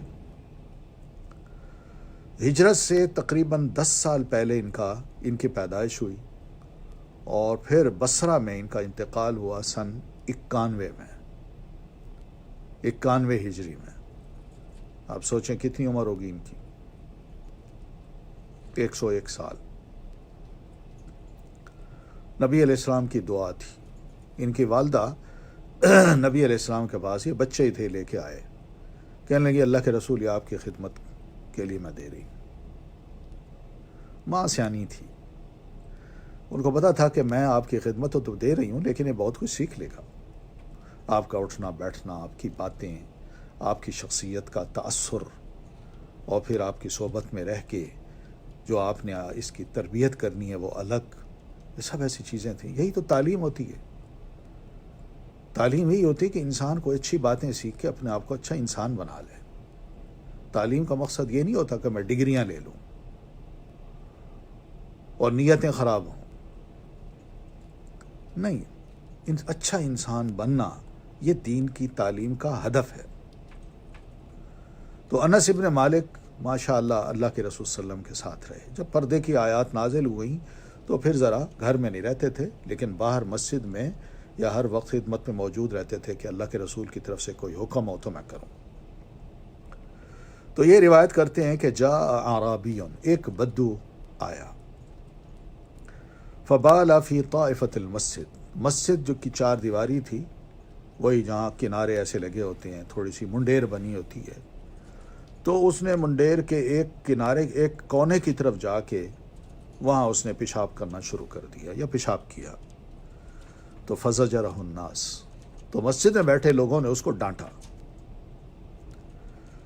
فنہاہم، تو نبی علیہ السلام بھی وہاں تشریف فرما تھے، تو اللہ کے رسول صلی اللہ علیہ وسلم نے ان کو روکا، نہ مت ڈانٹو۔ فلما قضا بولہ، جب اس نے اپنا پیشاب کر لیا تو امر النبی صلی اللہ علیہ وسلم، تو نبی علیہ السلام نے اس بدو کو کچھ نہیں کہا، ڈانٹا نہیں، بلکہ امر النبی صلی اللہ علیہ وسلم، نبی علیہ السلام نے صحابہ کو فرمایا کہ پانی لاؤ بذنوب من ماء، اور اس کے پیشاب پر وہ پانی انڈیل دو، فأہریق علیہ، تو پانی لایا گیا اور اس کے پیشاب پہ اس کو بہا دیا گیا۔ تو یہ حدیث ہے، متفق علیہ حدیث ہے۔ تو آپ سب جانتے ہیں اعرابی کون ہوتا ہے؟ جو جنگل میں صحراؤں کا رہنے والا ہو اس کو اعرابی کہتے تھے، اور ہم سب جانتے ہیں یہ اعرابی کیا ہوتے تھے؟ بس اونٹ ہے، خیمہ ہے، اور خیمہ بس اس پہ سامان بندھا، خیمے کا، اونٹ پہ سامان بندھا ہوا ہے خیمے کا، تو یہ سفر کرتے دیکھتے کہ یہاں پانی ہے تو وہاں پہ خیمہ لگا لیتے، کچھ دن رہ لیتے جب تک وہ پانی ہے، اور پھر اس کے بعد جب وہ پانی ختم ہو جاتا تو دوسرے علاقے میں چلے جاتے تھے۔ یہ صحرائی زندگی تھی، بس ان کا مکان وہی خیمہ تھا جب چاہا جہاں چاہا اس کو لگایا اور اس میں رہائش شروع کر دی، اور جب پانی ختم ہو گیا، گھاس ختم ہو گئی ارد گرد کی، پھر اس کے بعد سامان باندھا، خیمہ اکھاڑا، اس کو لیا، اور پھر اس کے بعد اس کو کسی ایسے علاقے میں لے گیا جہاں پر بارش بھی ہوئی، پانی بھی جمع ہے، ہریالی بھی ہے۔ تو یہ مومن کی زندگی بھی ایسی اگر ہو تو بہت اچھی ہے۔ تو بدو تھا، اس بدو کا نام علماء نے یہ لکھا ہے کہ ذوالخویسرہ الیمانی، یا تو یہ نام تھا اس کا، یا کہتے ہیں اقرا ابن حابس۔ اب بدوؤں کو ظاہر ہے اس کو علم نہیں تھا کہ اسلام کی جو یہ تعلیمات ہیں یہ کیسی ہیں۔ وہ اپنی دیہاتی زندگی کے مطابق ہی شہر میں آیا، اس کو پیشاب کرنا پڑا، تو اس نے کہا میں کہاں کروں، دیکھا مسجد کا ایک کونا خالی ہے، وہاں بیٹھ گیا، یا کھڑے ہو کے اس نے پیشاب کرنا شروع کر دیا۔ تو صحابہ نے جب دیکھا، جو مسجد میں بیٹھے ہوئے تھے، انہوں نے اس کو ڈانٹا، آوازیں جیسے ہوتا ہے، آوازیں اٹھتی ہیں، ٹھہر جاؤ ٹھہر جاؤ، رک جاؤ رک جاؤ، یہ جگہ نہیں ہے۔ تو اب وہ پیشاب بھی کر رہا ہے، دیکھ بھی رہا ہے، اور ڈانٹ بھی کھا رہا ہے، اور صحابہ اس کو ڈانٹ رہے ہیں۔ تو ایسی حالت میں نبی علیہ السلام نے فرمایا نہ، چھوڑ دو اس کو۔ اور حدیث کے ایک الفاظ ہیں لا تزرموہ، بڑے اچھے لفظ ہیں، جس کا مطلب ہے کہ یہ پیشاب جو کر رہا ہے، اس کے پیشاب کو ڈانٹ کے مت روکو، کرنے دو۔ تو پھر آپ نے فرمایا کہ ایک پانی کا برتن لایا جائے، ڈول لایا جائے بھرا ہوا، وہ اس کے اوپر بہا دیں۔ تو وہ بہا دیا گیا۔ تو بہرحال یہ جو کچھ ہوا، تو امام ترمذی رحمۃ اللہ علیہ اسی حدیث کو روایت کرتے ہوئے فرماتے ہیں کہ اس بدو نے جب نبی علیہ الصلاۃ والتسلیم کا یہ سلوک دیکھا کہ مجھے دوسرے تو ڈانٹ رہے تھے اور آپ صلی اللہ علیہ وسلم ان کو منع کر رہے تھے، اور پھر منع کرنے کے بعد جب اس نے پیشاب کر لیا، تو پھر اس کے بعد نبی علیہ الصلاۃ والتسلیم اس کے پاس آئے، آپ نے کندھے پہ ہاتھ رکھ کے بڑے پیار سے اس کو سمجھایا کہ یہ مسجدیں ہیں، ہم ان کو صاف ستھرا رکھتے ہیں، پیشاب کرنے کی جگہیں باہر کی ہیں، تو اس میں ہم نمازیں پڑھتے ہیں نا، تو اس وجہ سے اس کو ہم صاف ستھرا گندگی سے پاک رکھتے ہیں تاکہ ہم یہاں سجدے کر سکیں، تاکہ ہم یہاں عبادت کر سکیں۔ اس کو خیر سمجھ آئی اور سلوک دیکھا۔ تو امام ترمذی رحمۃ اللہ علیہ لکھتے ہیں کہ اس نے جب یہ سلوک دیکھا آپ کا، تو اس وقت دعا کرتا ہے، کہتے اللہم ارحمنی و محمدن، اللہ مجھ پر رحم کر اور محمد صلی اللہ علیہ وسلم پر رحمت نازل فرما، ولا ترحم معنا احدا، اور ہم دونوں میں سے کسی اور پر اپنی رحمت نہ فرمانا۔ کیا چیز ہے؟ صرف چند لمحے کی مسکراہٹ، ہلکا سا پیار اور دوسرے کا خیال، بس اتنی سی بات تھی کہ وہ نبی علیہ الصلاۃ والتسلیم کے بارے میں اور اپنے بارے میں دعا کرتا ہے، مگر جنہوں نے ڈانٹا ہے ان کے لیے کہتے ہیں اللہ ولا ترحم معنا احدا، ہمارے اوپر بس رحم کرنا، ہمارے ساتھ کسی اور پر نہ کرنا۔ تو نبی علیہ السلام نے یہ دعا جب سنی تو اس کو فرمایا لقد تحجرت واسعا، تم نے ایک دعا تھی جو سب کے لیے ہو سکتی تھی، تم نے اس کو بڑا محدود کر لیا۔ تو اللہ تعالیٰ تو رحیم ہے، مہربان ہے، وہ ہر بندے پر رحم کرتا ہے، مراد یہ کہ تم سب کے لیے کہتے۔ تو خیر اس کو تعلیم بھی دی۔ تو بہرحال یہ تھا تھوڑا سا واقعہ، لیکن اس واقعے سے جو مسئلہ ہمیں سمجھ آ رہا ہے وہ یہی ہے کیا کہ انسان کا جو پیشاب ہے وہ ناپاک ہوتا ہے، اور اگر زمین پر یہ پیشاب یا ناپاکی پڑ جائے تو اس پہ اگر پانی بہا دیا جائے، یعنی لیکوڈ کچھ ہے پڑ جائے ناپاک، تو اس پہ پانی بہا دیا جائے تو وہ بھی زمین بھی پاک ہو جاتی ہے۔ لیکن ناپاک چیز پیشاب کی طرح ناپاک ہی ہوگی۔ پھر اسی طرح پانی اگر مٹی پہ، خشک مٹی پہ جس پہ پیشاب کیا گیا ہے اس پر بہایا جائے اور وہ زمین نرم ہو تو وہ زمین پانی بہانے کے بعد پاک ہو جاتی ہے، اور اگر وہ پتھریلی ہے تو اس صورت میں بھی پانی بہا دیا جائے تب بھی وہ پتھریلی زمین پاک ہو جاتی ہے۔ اور مسئلہ کیا سمجھ آیا؟ اور مسئلہ اس سے یہ سمجھ آیا کہ بھئی مسجدوں کا احترام کرنا ہے، اور وہ احترام یہی ہے کہ وہاں اس قسم کے کام نہیں کیے جاتے۔ باقی جو مسجد کے واش روم بنائے جاتے ہیں وہ مسجد کی چار دیواری جو ہے نا، جہاں جوتے اتار کے مسجد میں انسان داخل ہوتا ہے، تو جوتے اتارنے کی جگہ کے باہر وہاں پہ واش روم بن جائیں تو کوئی حرج نہیں ہے، لیکن اتنا ضرور خیال کیا جائے کہ لوگوں کو یہ تعلیم ضرور دینی چاہیے کہ آج کل مسجدوں کے اندر ہی ایک بہت سا کمرہ بنا کے اس کے اندر واش روم بنا دیے جاتے ہیں، اور پھر لوگ وہاں جاتے ہیں، وہاں جا کے پیشاب کرتے ہیں، پھر واپس آتے ہیں، وضو کی جگہ پہ وضو کر لیتے ہیں، پھر اس کے بعد اندر مسجد میں آتے ہیں، تو بعض اوقات یہ پیشاب کے چھینٹے پاؤں پہ آتے ہیں یا جوتے پہ آتے ہیں، یہی جوتے وضو کی جگہ پہ آتے ہیں، اور پھر وہاں پہ پاؤں دھو دھا کے بندہ اندر آ جاتا ہے، لیکن اس کو یہ شاید احساس نہیں ہوتا کہ جوتے پہ میرا پاؤں پڑا ہے تو ہو سکتا ہے یہ ناپاک ہو گیا ہو۔ تو اس کا ذرا خیال کرنا ہے۔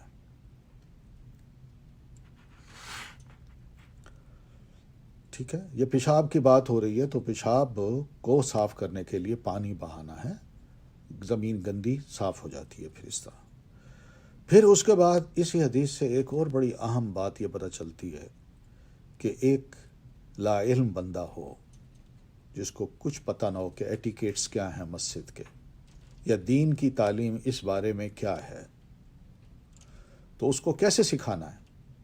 سختی کر کے نہیں، یہ موقع ہوتا ہے اس کو سمجھانے کا، اس کو بڑا یعنی اس کو تعلیم دینے کا، اور وہ موقع کیا ہے؟ انتہائی نرم انداز، نرمی کرنی ہے اس کے ساتھ، سختی نہیں کرنی، اوئے ووئے نہیں کرنا۔ پھر ایک اور اہم بات یہ پتہ چلتی ہے کہ نبی علیہ الصلاۃ والتسلیم کا اخلاق دیکھیے، آپ کی شفقت دیکھیے، آپ کی مہربانی دیکھیے، آپ نے اس بدو کو بالکل نہیں ڈانٹا، کچھ کہا ہی نہیں، بلکہ بڑے پیار اور محبت سے اس کو سمجھایا ہے، اور اس کے دل میں ایسی بات بیٹھی ہے، اتنی محبت بیٹھی کہ وہ اللہ سے اپنے لیے اور آپ کے لیے دعا کرتا ہے، اور جو ڈانٹنے والے ہیں یا معمولی سی کسی نے آواز نکالی تھی اس کے لیے دعا ہی نہیں کرتا۔ پھر اور اہم بات یہ پتہ چلتی ہے کہ انسان دو ٹربلز میں ہے، دو مشکلات میں ہے، تو ایسی مشکل میں ہم کون سی مشکل کو دور کریں؟ دونوں بیک وقت نہیں ہو سکتی، تو جو آسان مشکل ہے، وہ چیز جو کہ کوئی تکلیف نہ دے، کم دے، اس کو پہلے دفع کر دیں، اس کو دور کر دیں، وہ زیادہ بہتر ہے۔ زیادہ مشکل جو ہے نا اس کو دور کرنے کی کوشش نہ کریں۔ اب وہ صاحب جو ہے نا وہ پیشاب کر رہے ہیں، ان کا پیشاب روکنا ان کے لیے زیادہ مشکل تھا، اور وہ پیشاب کو اگر وہ ڈانٹ سنتے اور کوئی اٹھ کے ان کی طرف جاتا، یا وہ ڈانٹ سننے کے بعد ادھر ادھر بھاگتے، تو ان کا پیشاب جو ہے نا وہ ساری زمین پہ پھیل جاتا اور اس کے لیے مشکل ہو جاتی۔ پیشاب روکنا تکلیف کا باعث بھی ہوتا ہے، تو وہ بڑی مشکل ہوتی۔ تو آسان ہی مشکل کیا تھی جس سے آپ نے یہ سارا کچھ طے کر لیا؟ وہ یہی تھا کہ آپ اس کو کرنے دو۔ جب وہ کر بیٹھا تو پانی بہا دیا گیا، بس کوئی نہ لڑائی نہ جھگڑا، بلکہ پیار اور محبت کے ساتھ مسئلہ حل کر لیا۔ یہی طریقہ ہے، ہم اپنے معاملات کو بھی اسی طرح اگر درست کرتے جائیں تو اللہ تعالیٰ بڑی مہربانی کرے گا، ہماری تعلیم بھی ہوتی رہے گی، ہمارا اخلاق بھی اچھا ہوگا، لوگ بھی خوش ہوں گے، اور اس کے ساتھ ساتھ معاملات بھی آہستہ آہستہ سارے نمٹ جائیں گے۔ ٹھیک ہے جی، کوئی سوال ہو مزید؟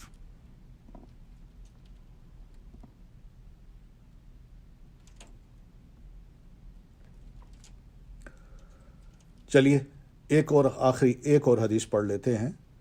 وعن ابن عمر رضی اللہ عنہما، سیدنا ابن عمر رضی اللہ تعالی عنہما سے روایت ہے، یہ بھی عبداللہ ان کا نام ہے، سیدنا عمر کے بیٹے ہیں، اور سیدنا عمر ہم سب جانتے ہیں ہمارے دوسرے خلیفہ تھے، عمر بن خطاب جن کو کہتے ہیں۔ تو وہ کہتے ہیں کہ قال رسول اللہ صلی اللہ علیہ وسلم، کہ رسول اللہ صلی اللہ علیہ وسلم نے فرمایا، احلت لنا میتتانی و دمانی، کہ ہمارے لیے حلال کر دیے گئی ہیں دو مردار چیزیں اور دو خون۔ فَأَمَّا الْمَيْتَتَانِ، تو رہے وہ مردار جو بغیر ذبح کے ہم کھا سکتے ہیں، وہ کیا ہے؟ فَالْجَرَادُ وَالْحُوتُ، تو پہلی تو ہے جراد۔ جراد کس کو کہتے ہیں؟ مکڑی کو، ہاں؟ جانتے ہیں نا، یہ جو ابھی پچھلے دنوں ہمارے ملک میں جو ایک سیلاب آیا کہ وہ اٹھتی ہے مکڑی، پورے آسمان کو بھر دیتی ہے اور فصلوں پہ گر کے اس کو چاٹ جاتی ہے، وہ گرین کلر کی ایسے جہاز کی طرح ہوتی ہے، ایک پرندہ ہوتا ہے چھوٹا سا، اڑتا ہے لیکن زیادہ نہیں اڑ سکتا، تو وہ فصلوں کو چاٹ جاتی ہے، جراد اس کو کہتے ہیں۔ تو یہ بھی پکڑ کے اس کو ذبح کرنے کی ضرورت نہیں ہے، بس اس کا ذرا سر تھوڑا سا مروڑیں، مر جاتی ہے۔ بڑی بھی ہوتی ہے، وہ بڑی بڑی بھی ہوتی ہیں، ہاں، لوکسٹ جس کو کہتے ہیں، تو وہ آپ فرماتے ہیں کہ ہمارے لیے حلال ہے۔ اور دوسری الحوت، مچھلی بھی پانی سے نکال دیں تھوڑی دیر کے بعد وہ بھی فوت ہو جاتی ہے، مر جاتی ہے۔ ہاں، ٹڈی ایک چھوٹی بھی ہوتی ہے، تو گھروں میں ہوتی ہے، عام برتنوں میں یا کھانے پینے کی جگہ پر وہ جب جمپ مارتی ہے نا، تو وہ ٹڈی وہ چھوٹی ہے۔ میں نے اس لیے ٹڈی کا نام نہیں لیا کہیں آپ وہی نہ سمجھ لیں، یہ وہی لوکسٹ جو ہے نا وہ سمجھ لیں بس۔ پھر اس کے بعد آپ فرماتے ہیں دو خون بھی ہمارے لیے حلال کر دیے گئے ہیں۔ وہ خون کیا ہیں؟ الکبد والطحال، ایک جگر اور دوسرا طحال، پتا، تلی۔ تو یہ بھی یعنی جانور کو جب ذبح کرتے ہیں تو کیا اس کا جگر ہم پھینک دیں اور پھر اسی طرح اس کی تلی جو ہے وہ پھینک دیں؟ نہیں۔ ہاں ٹھیک ہے، ٹڈی دل کہتے ہیں، تو اب سمجھ آ رہی ہے کہ وہ وہی چیز ہے جو کہ جس کو ٹڈی کہا آپ نے یا میں نے مکڑی کہا ہے، ماکڑ، ٹھیک ہے، وہ بھی ہو سکتا ہے۔ بہرحال سمجھ گئے ہیں آپ جراد کس کو کہتے ہیں۔ تو یہ حدیث ہے جو نبی علیہ الصلوۃ والسلام فرماتے ہیں، اور اس حدیث کو اخرجہ احمد، امام احمد نے اپنی مسند میں روایت کیا ہے، وابن ماجہ، اور امام ابن ماجہ نے اپنی سنن میں روایت کیا ہے، وفیہ ضعف، اور اس حدیث میں کیا ہے؟ ضعف ہے۔ ضعف کا کیا مطلب؟ ویکنس ہے۔ تو خیر، اب یہ مسئلہ جو ہے نا، یہاں سے پہلے یہ بات سمجھیے، یعنی جو آپ یہ فرماتے ہیں نا احلت لنا، ہمارے لیے حلال کر دیے گئے، جس کا مطلب یہ ہے کہ پہلے یہ حرام تھی اور بعد میں یہ حلال کر دیے گئی ہیں، اور لنا کا مطلب ہمارے لیے، یعنی اس امت کے افراد کے لیے۔ تو پھر اس حدیث کے بارے میں یہ پتہ چلا کہ وفیہ ضعف، اس میں ضعف ہے۔ کیا ضعف ہے؟ وہ کہتے ہیں کہ اس کی روایت میں ایک صاحب ہیں عبد الرحمن بن زید بن اسلم، یہ روایت کرتے ہیں اپنے والد زید سے، اور وہ روایت کرتے ہیں سیدنا عبداللہ ابن عمر سے۔ تو امام احمد فرماتے ہیں کہ عبد الرحمن بن زید کی جو حدیث ہے یہ منکر ہے، منکر.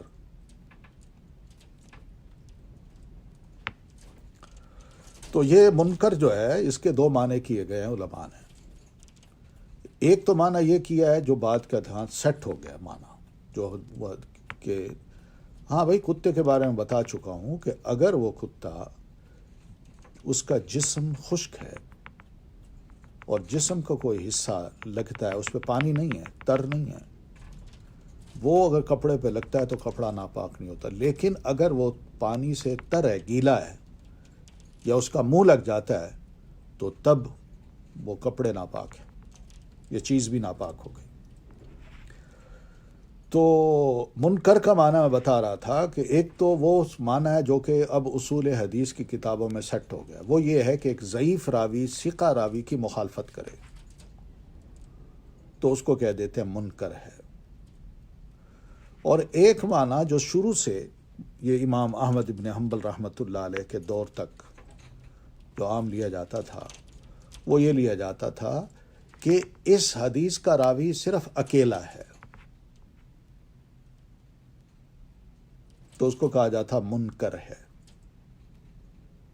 تو امام احمد ابن حنبل رحمۃ اللہ علیہ کا جو فرمانا ہے یہ منکر الحدیث ہے، تو ان کا فرمانا یہی ہے کہ اس کا مطلب ہے کہ یہ منفرد ہے، اکیلا ہے جو اس حدیث کو روایت کر رہا ہے. اس کا ثبوت یہ ہے کہ صحیح بخاری کی جو پہلی حدیث ہے انما الاعمال بالنیات، اس میں ایک راوی ہیں محمد ابن ابراہیم التیمی. امام احمد رحمۃ اللہ علیہ اس راوی کے بارے میں فرماتے ہیں کہ یہ منکر ہیں. تو اگر منکر کا مطلب یہی لیں جو اسٹیبلشڈ ہے اس وقت حدیث کی کتابوں میں، وہ یہ ہے کہ ضعیف راوی ثقہ راوی کی مخالفت کرے. تو پتہ چلا کہ اگر یہی معنی لیتے ہیں تو صحیح بخاری کی پہلی حدیث ہی ضعیف ہے. پھر نہیں، بلکہ وہ یہ ہے منکر کا مطلب وہ اکیلا راوی ہے. اس لیے خبر واحد کو پہلے لا کے امام بخاری رحمۃ اللہ علیہ نے یہ ثابت کیا ہے کہ یہ حدیث خبر واحد جو ہے نا یہ بھی یقینی معنی دیتی ہے، ظنی معنی نہیں دے رہی، اور اس پر عمل کرنا فرض ہے. اس لیے بار بار اس حدیث کو مختلف جگہوں پہ لائے ہیں. ٹھیک ہے، تو بہرحال ایک تو یہ کہا جاتا ہے. دوسرا یہ ہے کہ ابن ماجہ نے اس حدیث کو روایت کیا ہے تو وفیہ ضعف، اس میں ضعف ہے.